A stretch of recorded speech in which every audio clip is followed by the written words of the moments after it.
Okay, welcome back to our channel. Six Man, every player need a change.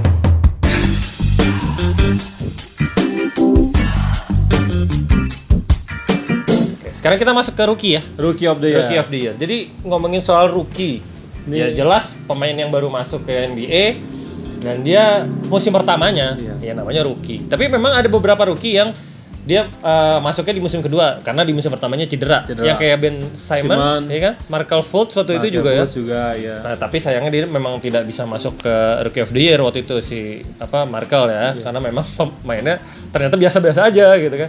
Oke, kalau misalkan ngomongin Rookie of the Year, di sini ada LaMelo Ball. Wah, itu sensasional. LaMelo Ball. Nih, kalau udah ngomongin ball bersaudara ini nih, itu emang nggak ada habisnya gitu. Itu bocah viral. Bocah viral. Ya. Kalau di Indonesia tuh bocah viral. Ya. Itu kalau ada Indonesia udah masuk Brownies, udah masuk Facebook kan kayak gitu. Iya benar.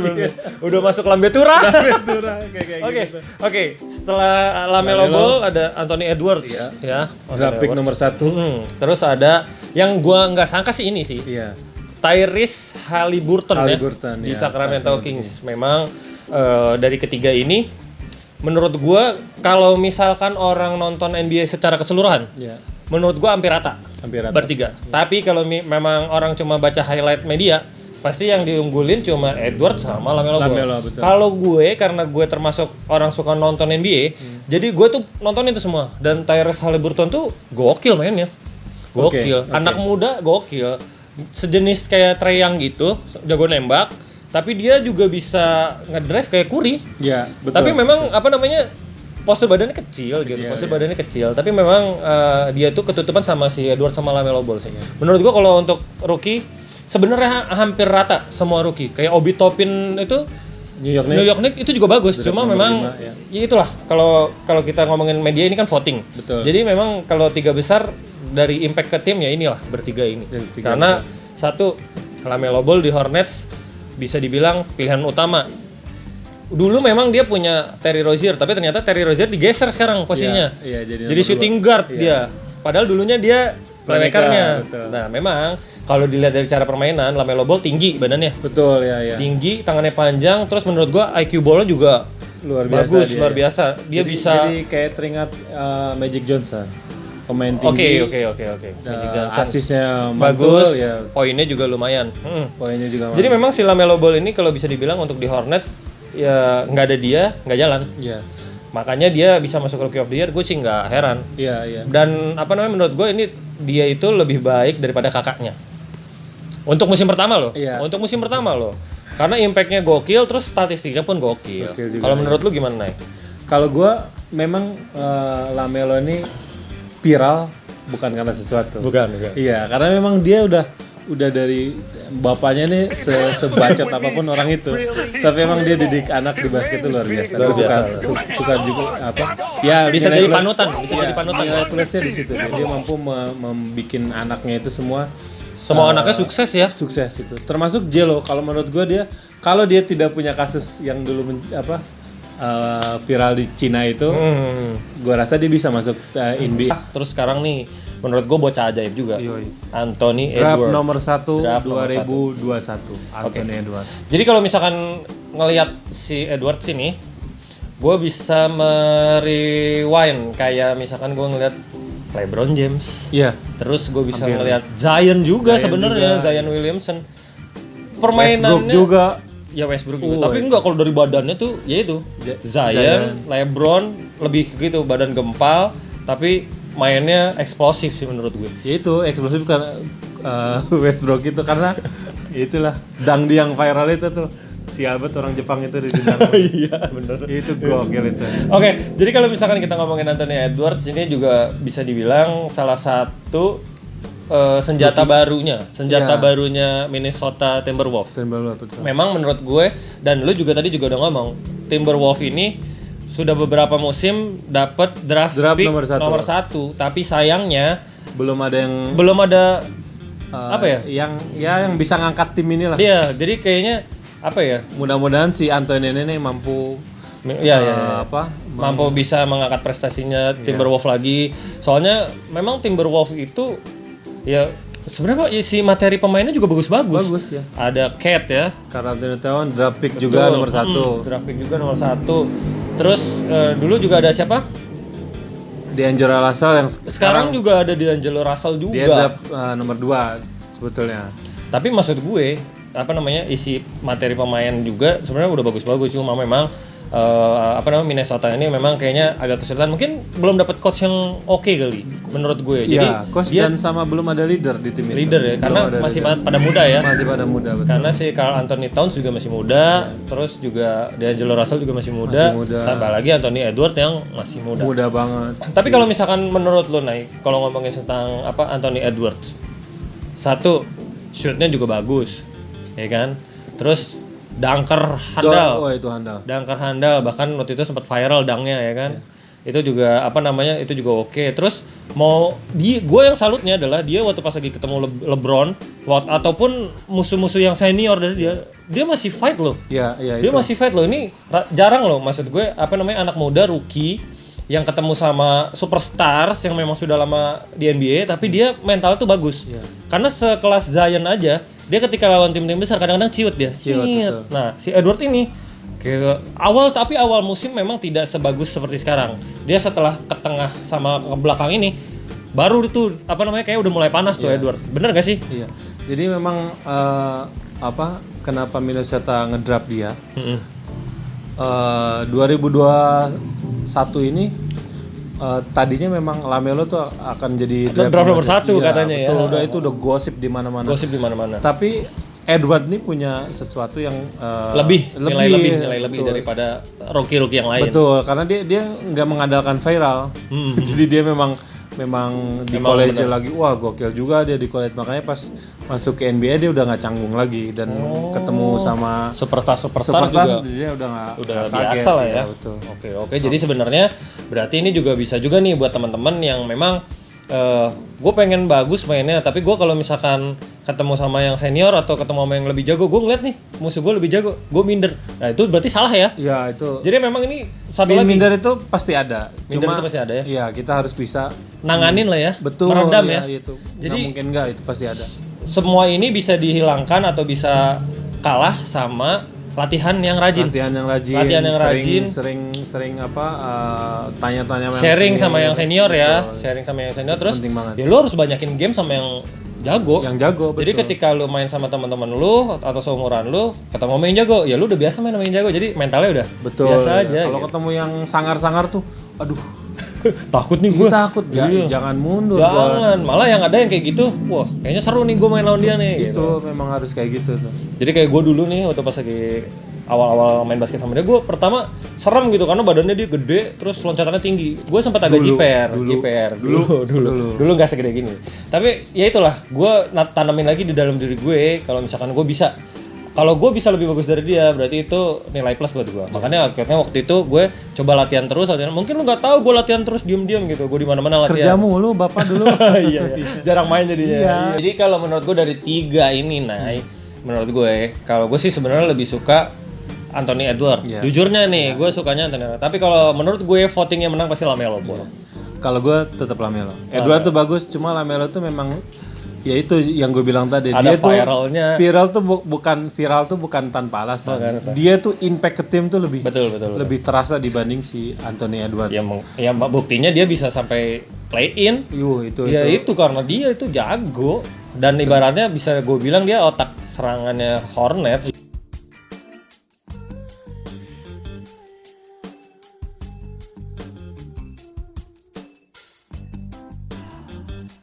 MVP, yes. Jadi kalau misalkan ngomongin MVP atau Most Valuable Player.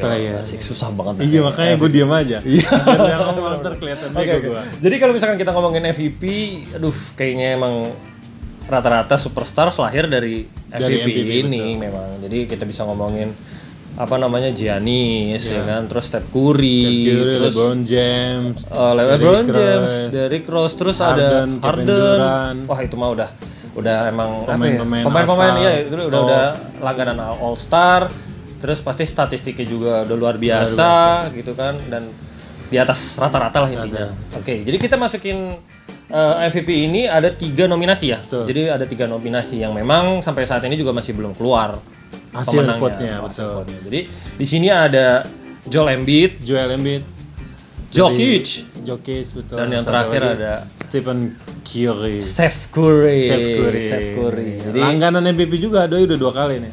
ya memang statistik tahun ini apalagi menurut gue Curry ya gokil sih gitu. Lumayan ya. Tapi kali ini gue nggak bakal ngebahas tentang Curry. Gue karena gue center, jadi terus gue juga kan? gue center, badan gue gempal, putih, ganteng. Jadi gue mau ngomongin tentang Jokic. Oh, gue pikir Embiid. Enggak dong, Embiid lu aja. Oke, jadi kalau misalkan kita ngomongin tentang Nikola Jokic, Nikola ya, Nikola Jokic.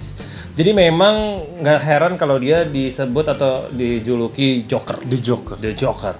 Jadi menurut gue dia itu mukanya datar banget, jarang ketawa, jarang senyum. Jadi kalau main basket mukanya lagi datar. main tapi ya. Lagi main. Kalau lagi di luar itu bencana mulu dia. Kan mirip sama Joker. Iya, Joker kan tato tiba-tiba ketawa nggak jelas itu. Iya. Jadi kalau misalkan si Jokic ini nggak salah memang dijuluki Joker karena memang menurut gue mainnya juga hampir sama nih kayak pemburu berdarah Betul, dingin. iya. Pembunuh berdarah dingin.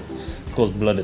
Jadi apa ya, bisa dibilang salah satu center yang menurut gue patut ditonton sama anak-anak zaman sekarang. Betul. Serba bisa serba banget. bisa. Dia main di mana aja bisa. Dribble bisa.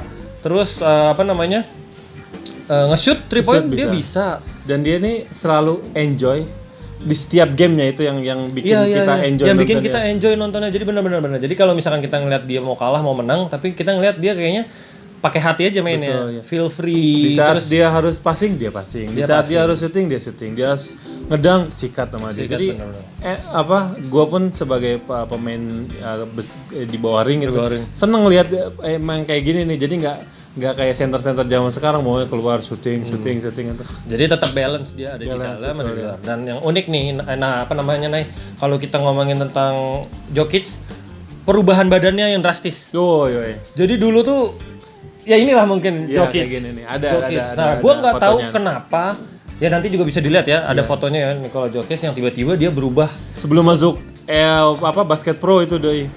Jadi tiba-tiba dia berubah sekarang yang bisa badannya ya menurut gue langsing lah, kurus.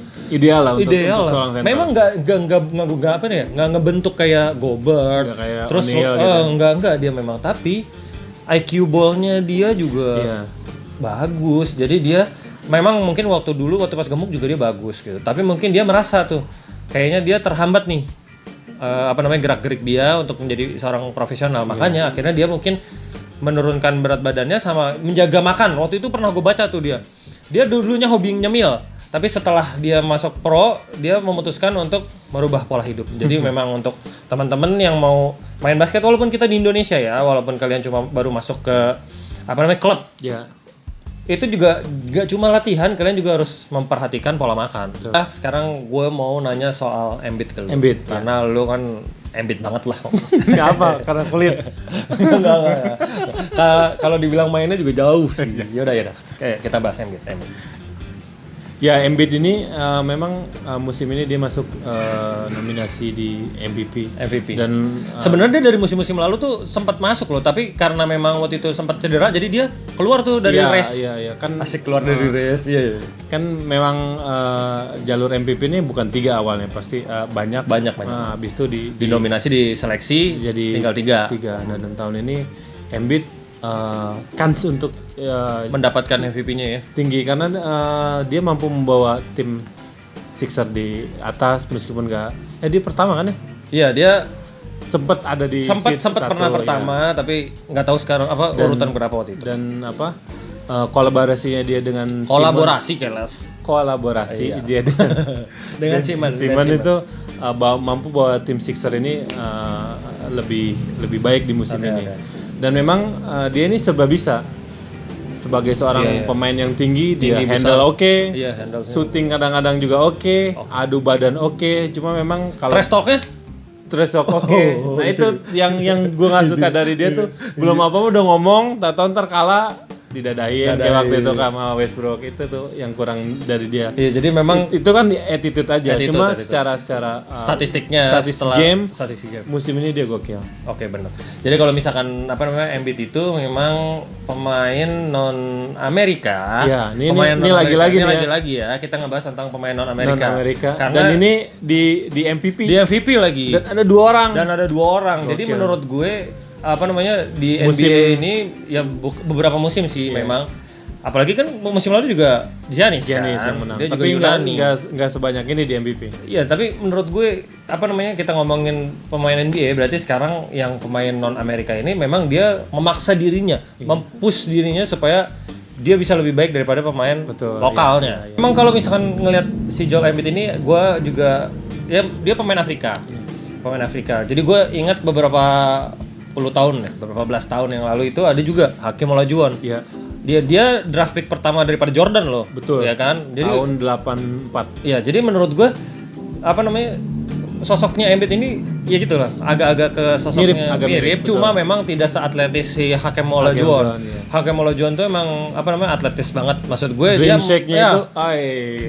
main bawah ringnya tuh parah deh. Kalau Joel Embiid sudah modern menurut gue karena dia udah bisa banyak shooting memang. Tapi kalau misalkan balik lagi ke porsi dia di tim, Sixers tuh sebenarnya kumpulan timnya tuh pemainnya udah bagus-bagus. Bagus banget. Betul. Jadi Embiid tuh cuma tinggal melengkapi aja. Betul. Jadi beda sama si Denver Nuggets yang menurut gue dia harus pinter-pinter tuh pelatih. Kalau lu nggak pinter ya lu akan jomplang tim itu. Tapi kalau misalkan Sixers, apalagi dia sekarang masuk lagi Seth Curry, terus ada Dwight Howard, ada Derrick Green ya kan yang udah malang melintang di NBA. Jadi menurut gua kansnya dia untuk bawa menang, tim Sixers ini lebih baik itu di musim ini. Betul, pastinya akan lebih jauh dan porsinya dia untuk jadi MVP juga bagus karena ya itu posisinya dia di game setiap impact ke tim juga bagus. Luar biasa memang. Gitu. Oke, nah ini yang ketiga ini yang menarik nih. Dia sebenarnya nggak usah diomongin sih, semua orang juga tahu. Nah itu. Ya kan, jadi kalau misalkan kita ngomongin Curry kayaknya lebih banyak deh yang tahu, lebih banyak yang pinter daripada kita. Iya, tapi nggak impact ke tim-timnya. Ya karena itu dia kayak gue bisa dibilang dia kayak Westbrook. Iya. Dia menopang sendiri. Tim yang lain biasa aja. Anggota yang lain kurang oke, jadi tim tetap. Jadi kemarin tuh ada wawancara dengan Damian Lillard. Oh ya. Ya, dia bilang dia nggak setuju kenapa Curry dimasukin race MVP. Harusnya musim lalu poin per game gue sama dengan apa yang dibuat Curry musim ini. Jadi menurut gue ya itu sebenarnya Curry juga ya sudah banyak memotivasi anak-anak muda, termasuk di Indonesia ya. Termasuk impact dia ke NBA di akhir-akhir ini tuh luar biasa. Semua orang pengen syuting, bahkan di gor dekat rumah lu. Kebanyakan nonton highlight Curry. Syuting masuk kagak. Benar. Gedek tama kita jadi enggak cuma di Indonesia loh, enggak cuma di Indonesia. Maksud gue di luar pun betul. Iya, sampai semua pemain ya katakanlah kayak Marc Gasol apa segala macam, badan gede, gembor, tapi ya harus syuting ya kan. Kayak semalam. Dwight Howard aja beberapa kali sekarang udah syuting mulu. Iya loh. Mas, takopol aja masuk kemarin, Bos. Gitu. Aduh. Memang ya itulah, kalau menurut gua Curry itu termasuk salah satu legend yang bisa merubah paradigma basket secara utuh. Ini gua mau bilang. Jadi sekarang pilihan lu untuk MVP siapa? Jangan sama gua lagi lu. Lu udah tahu jawaban gua kan? Iya, oke. Embiid. Ya udah, gue Jokic. Insyaallah Embiid, ya. Kalau gue Jokic, kalau misalkan lo kalah berarti di episode selanjutnya lo pakai baju Jokic. Nggak ada yang punya, ntar kita udah cari dulu. Cari sponsor lah, banyak yang mau sponsorin kita. Tungguin ya. Karena gue pakai baju Jokic nggak cocok sama gue dong, Bos. Iya.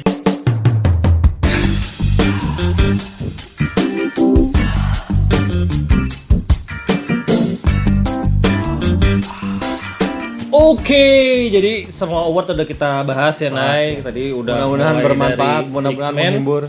Udah MIP, terus defensive, rookie sampai MVP ya. Udah kita bahas dan beberapa memang sudah ada hasilnya, sudah ada pemenangnya dan beberapa masih coming soon. Dan tadi juga kita udah ngasih pilihan masing-masing dan ya perkiraan masing-masing lah ya. Jadi ya sekarang mah kita tutup aja ya, Nay, karena memang apa namanya kalau terlalu lama juga nanti bahasannya makin habis lama-lama, kita pusing lagi. Ya udah, yang penting jangan lupa like, komen, dan subscribe. Kalau bisa di-share ke teman-temannya supaya kita makin rajin bikin kontennya. Betul ya. Oke? Insya Allah dapat pahala. Oke. Pokoknya nanti tungguin lagi next episode Six Man. Every player need a change.